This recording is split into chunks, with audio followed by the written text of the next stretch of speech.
Bienvenidos a Diálogos en Ambiente, un podcast donde platicamos con personas que han pasado de la concientización a la acción y han decidido impulsar iniciativas o proyectos que están teniendo un impacto positivo en el medio ambiente, en nuestro bienestar y en el de las futuras generaciones.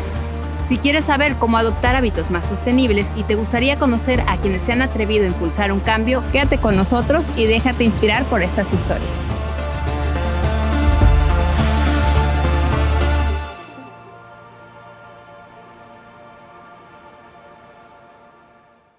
Bienvenidos a Diálogos en Ambiente. El día de hoy vamos a platicar con Ana María Fernández. Ella es la fundadora de Jardines Comestibles, que es un proyecto que está promoviendo los huertos urbanos en el estado de Veracruz e incluso en el estado de Puebla también.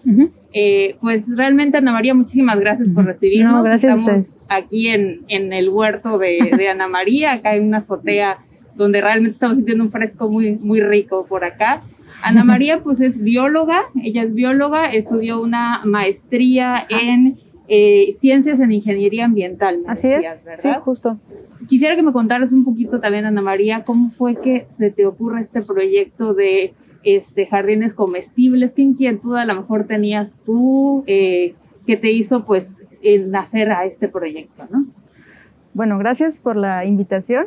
Y bueno, básicamente nace de una materia de la universidad, ni siquiera era de emprendimiento, sino era de divulgación científica. Entonces estábamos viendo problemáticas justamente ambientales y qué nos llamaba la atención. Entonces decidimos azoteas verdes y huertos urbanos. Entonces nació de ahí y pues ya se terminó la materia. Entonces decidí decir, pues, ¿por qué no llevarlo más allá, no fuera de la escuela? Entonces, así fue poco a poco que empezamos a dar talleres y demás. Okay. Tiene ya 6 años tu proyecto. Así es. Cuéntame un poquito dónde empezaste, o sea, cómo fue el primer plantita que a lo mejor sembraste. Cuéntame un poco esto también. Pues la primer plantita que sembré fue un tomate, ¿no? Obviamente fallé, o sea, todo mal. Y pues de ahí empecé a sembrar más, obviamente empecé a tomar cursos, a leer más sobre este tema, porque no solamente queríamos hacerlo la forma tradicional, sino lo queríamos hacer agroecológico, ¿no? O sea, sin utilizar químicos, plaguicidas, hormonas, ni nada que altere pues lo que estamos consumiendo. Y ya entonces poco a poco, básicamente con la experimentación, dimos el primer taller, con familia, amigos, y ya de ahí pues seguimos impartiendo los talleres hasta la fecha. Okay. También háblame un poco de estos talleres que tú estás impartiendo. Entiendo que el proyecto es dar talleres también, pero también llevas una campaña de reforestación en algunas zonas. Entonces, habla un poco de las actividades que realizas también con Jardines Comestibles. Bueno, aparte de los talleres que están orientados ya sea en huertos urbanos, composta casera, lombricomposta casera, o sea, todo es trasladar el campo a la ciudad o a casa, ¿ok? Y aunado a esto tenemos una programa de arborización en el que buscamos un camellón, un parque, cualquier espacio disponible en la ciudad para poder plantar un arbolito. Con esa actividad llevamos aproximadamente 3 años, un poco más, haciéndola casi cada mes. Llevamos más de 20 campañas de arborización. Esto que comentabas también de sembrar en la ciudad, ¿no? Este concepto que tiene, a lo mejor estamos acostumbrados a que la mayoría de los alimentos que nosotros consumimos pues vienen del campo, o tenemos esa mentalidad de que lo que se cultiva viene del campo, ¿no? Entonces, ¿cómo también a través de tu proyecto has buscado cambiar esa mentalidad en la gente de que ese tipo de cultivos también se pueden hacer en la ciudad? Obviamente entiendo que algunas especies se podrán.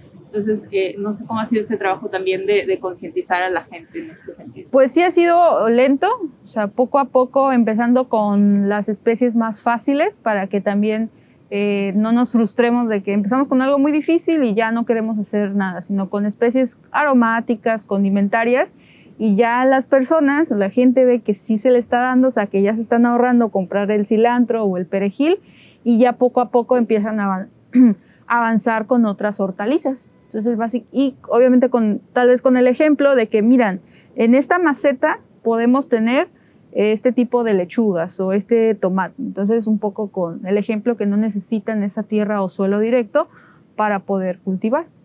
Una de las justificaciones que me imagino que a veces te puedas encontrar en los talleres es que no tengo espacio, sí, ¿no? En mi casa. Sí, sí, sí. Entonces, para este tipo de excusas que a lo mejor podemos tener, ¿qué soluciones a lo mejor tú le propones también a la gente? Pues básicamente les decimos que cualquier espacio de su casa que tenga al menos unas 3-4 horas de sol directo es posible cultivar. O sea, ya sea una azotea, un balcón, una terraza, un ojo de patio, un jardín, lo que sea, es posible. O sea, no necesitan suelo directo. Entonces, sí vamos como llevándolos de la mano, así de que, bueno, tienes tantas horas de sol, en esas horas de sol, ya sean muchas, pocas, puedes cultivar estas hortalizas.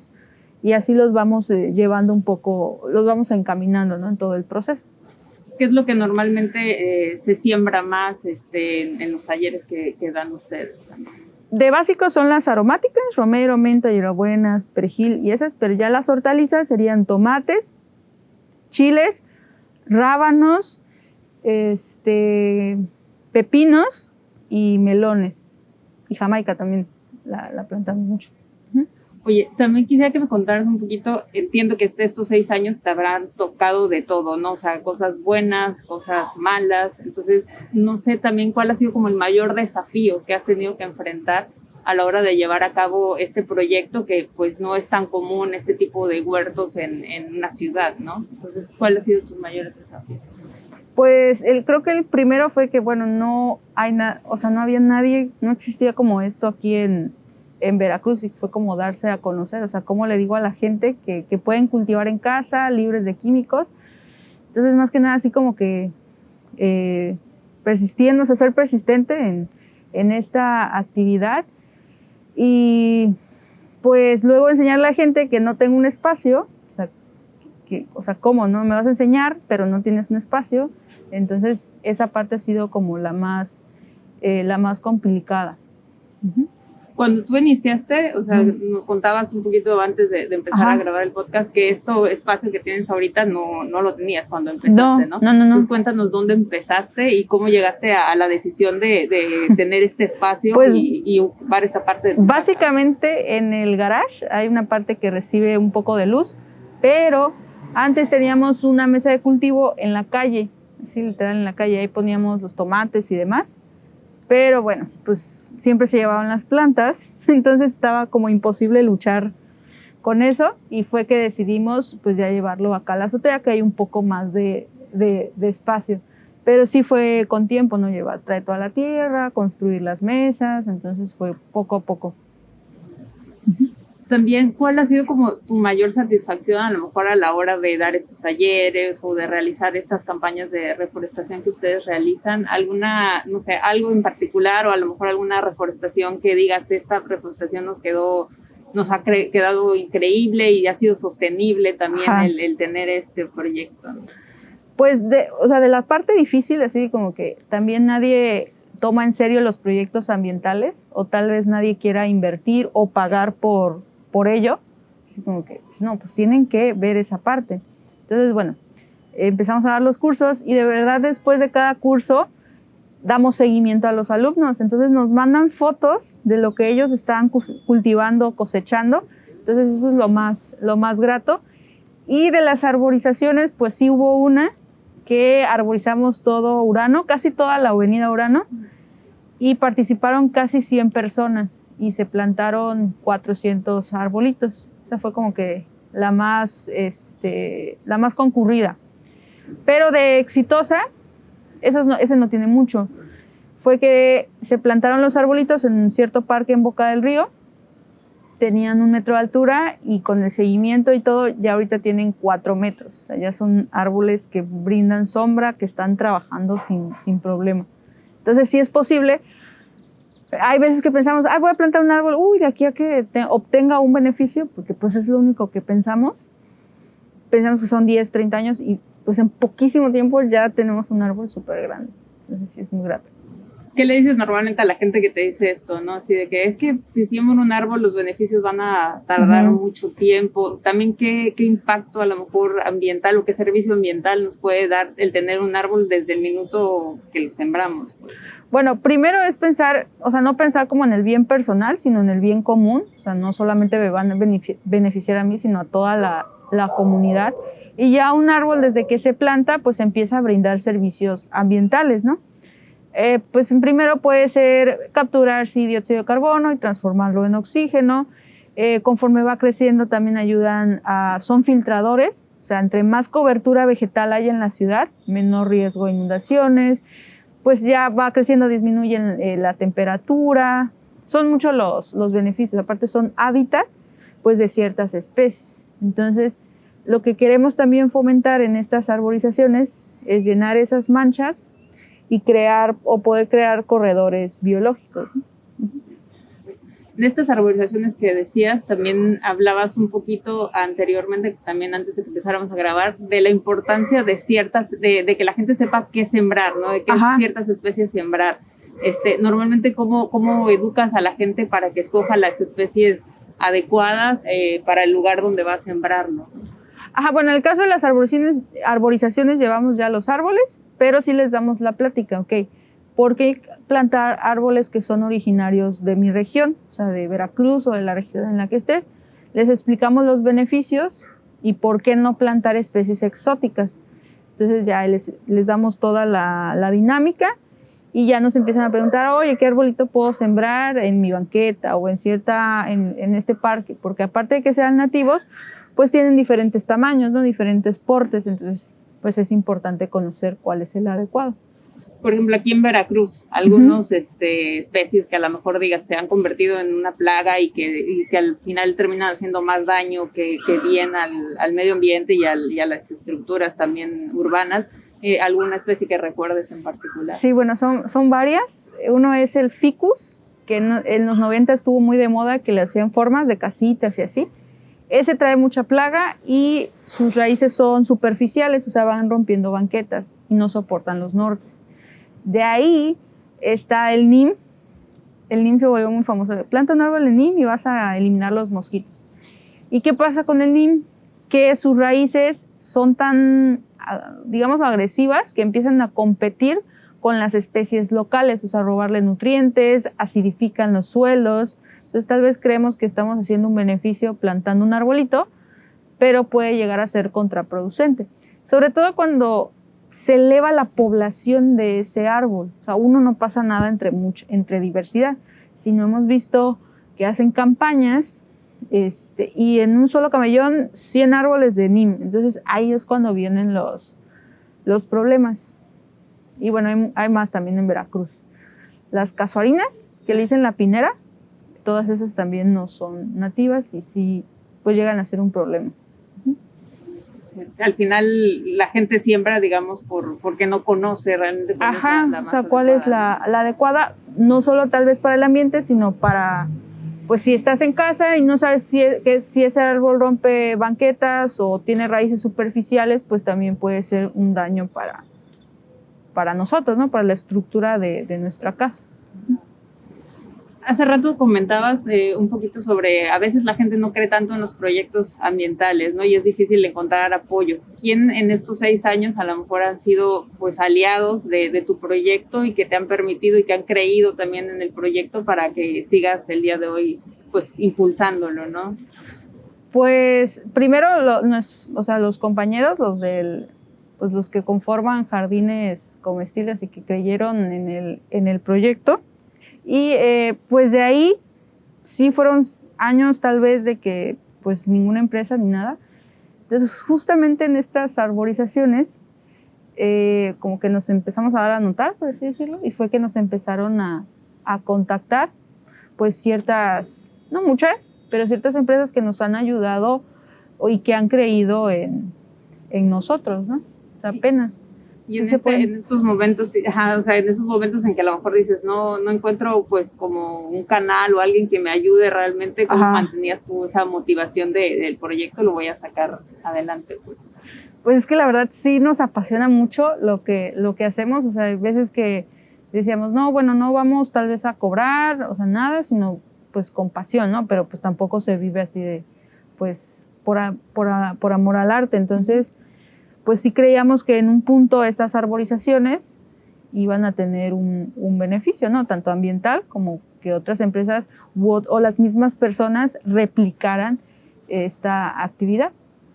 Entonces, pues sí ha crecido, sí hemos tenido no alianzas, pero sí colaboraciones con otras empresas o proyectos y que no son ambientales, sino son de diversas, no sé, áreas y que les interesa o les preocupa el tema ambiental y eso es algo muy interesante, ¿no? Sí, pues no es mi área, pero sí me interesa. ¿Cómo puedo ayudar? Entonces, así. ¿Qué consejo a lo mejor le darías a algunos chicos que quieran emprender algún proyecto, ¿no? A lo mejor sobre todo en el área ambiental que cuesta trabajo que, como decías tú, que crean en que los beneficios de este proyecto son reales, ¿no? ¿Qué consejo a lo mejor les darías? Pues la verdad que no se rindan y que sí tengan pasión por lo que hacen y más que nada es la perseverancia, o sea, estar ahí, o sea, no rendirse en lo que verdaderamente les apasiona. Hace 1 año y medio más o menos nos llega una pandemia. ¿Cómo transformó tu proyecto, la forma en que estaban trabajando ustedes, la llegada de esta pandemia y cómo aprovechaste también de pronto esta demanda que hay de la gente de querer aprender cosas nuevas, que hemos visto que mucha gente también se está interesando por esta parte de los cultivos, de las plantas? Pues sí fue todo un reto porque pues todo lo nuestro es presencial, o sea, todo tiene que estar en contacto. Entonces, pues sí nos costó tal vez un poco de trabajo, digo, ¿cómo hacemos un taller online, no? ¿Cómo lo transformamos, pero que no esté nada más como que descarga esto y así, ¿no? Sino que se sienta que estamos ahí, ¿no? Con ellos ayudando. Entonces, pues empezamos a dar los talleres en línea, pero empezó a surgir la demanda que la gente pues quería hacer cosas en casa y pues empezamos a instalar los huertos, o sea, ya los instalábamos antes, pero como que ya querían hacer algo, y pues les llevábamos sus mesas de cultivo, les enseñábamos sus plantitas y se les daba también el seguimiento, o composta, ¿no? O sea, también querían empezar a hacer su composta, su lombricomposta, y pues sí surgió una demanda, ¿no? Pero también lo que incentivamos es de que se quede como ya un hábito, o sea, que si ya decidieron empezar, que se quede como un hábito, y siempre les aseguramos que cuando cosechen su primer fruto ya no van a querer dejar de hacer esa actividad, ¿no? Por lo grato que es, ¿no? Entonces, básicamente, pero sí fue todo un reto, ¿no? Porque también empezó a surgir más competencia. O sea, ya todo el mundo empezó a sacar, o sea, vimos muchísimas empresas que salieron durante la pandemia. Entonces, sí fue como retos de diferentes lados, aspectos. Oye, justo ahorita que decías, cuando ellos tengan su primer fruto, ¿no? Uh-huh. El nombre de jardines comestibles lo escoges también porque intentabas de alguna manera promover que la gente pueda sembrar sus propios alimentos. Sí, justo. O sea, y fue así como de que la verdad no lo pensé mucho, o sea, estaba pensando en un nombre en inglés, pero dije, no quiero en inglés, entonces una traducción y listo, o sea, fue de rápido, pero sí quería como transmitir de que o sea, los jardines convencionales los pueden volver más de utilidad, no el típico como jardín, o sea, con los jardines que trabajamos, lo hacemos de forma amigable con el ambiente, pero que puedan obtener frutos o cosecha de ese jardín.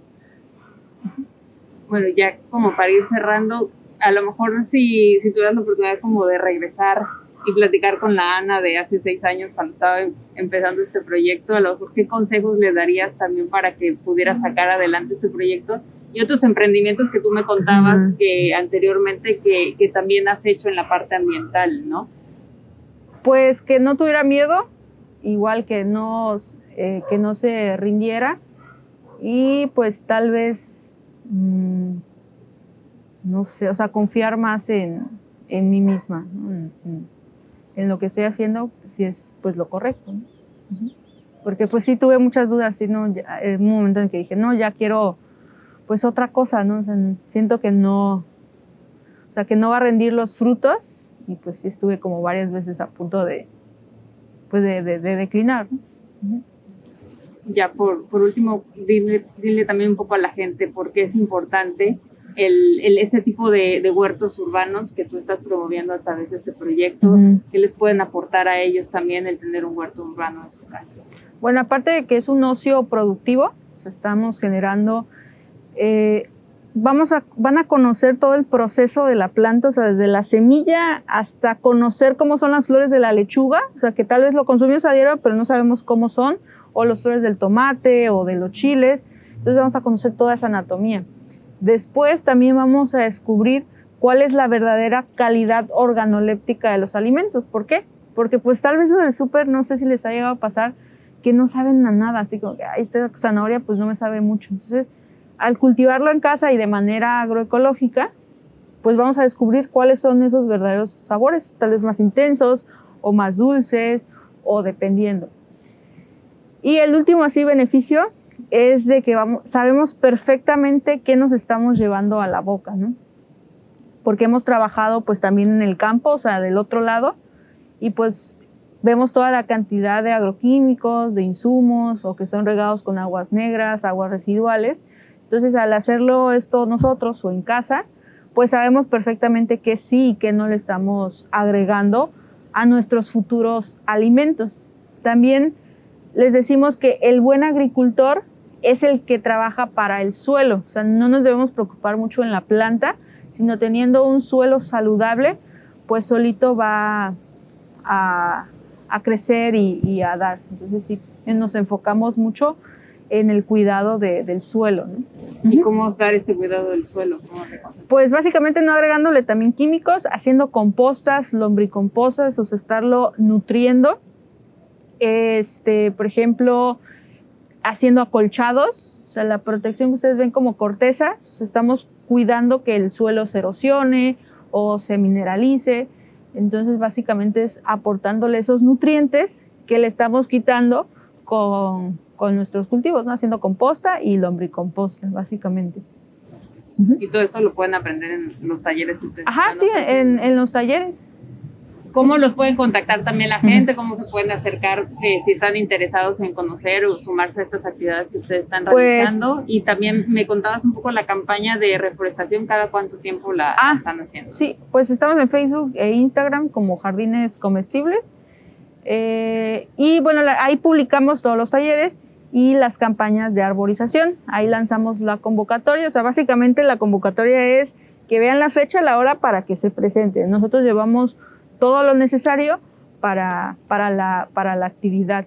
Entonces, pues básicamente es eso, ¿no? O sea, crear comunidad. O sea, es grato ver que personas ya se están sumando con sus hijos a regar, a plantar el árbol, o sea, que no nada más se quede ahí, no que ya estén cuidando de ese espacio que es pues de nosotros, ¿no? O sea, de todos.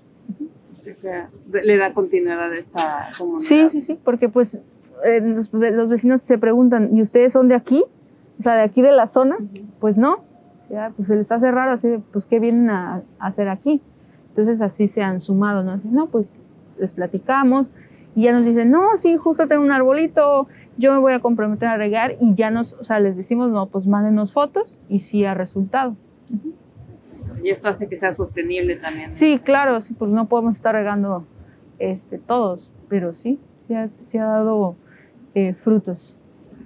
Pues muchísimas gracias, Ana, por abrirnos las puertas de tu huerta, por platicarnos un poquito más también de todo lo que has pasado durante estos 6 años con Jardines Comestibles. Y ahora sí que invitar a la gente pues también a que conozca más el trabajo que ustedes están realizando a través de este proyecto, ¿no? No, pues muchas gracias a ustedes por considerarnos, tomarnos en cuenta, y pues cuando gusten pueden asistir también a un taller o lo que quieran. Pues sí, te tomaremos la palabra. Sí, claro. Entonces, muchas gracias, Ana. No, muchas gracias a ustedes.